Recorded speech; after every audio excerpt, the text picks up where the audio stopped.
জন্য নামাজকে গ্রহণযোগ্যতামূলক বানাইতে হবে। নামাজ ওকে, সব ওকে।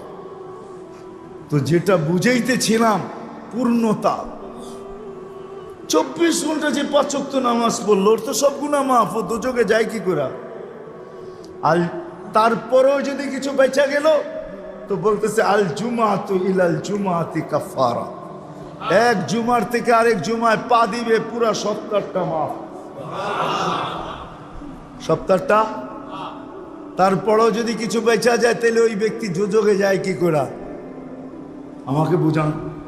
তারপরেও যদি কিছু বেঁচে গেল তাহলে একটু আগে তো বললাম ওই যে রান আউটের থেকে বাঁচাইয়া দিয়েন, ঠিক না? হ্যাঁ, রমজানে পা দিতে দেরি, আস রমাদান ইলা রমাদান কাফারা, রমজান থেকে রমজানে পা দিতে দেরি, পুরা বৎসরের গুনাহ মাফ হইতে দেরি হয়। হ্যাঁ, মাফ হইতে দেরি হয়।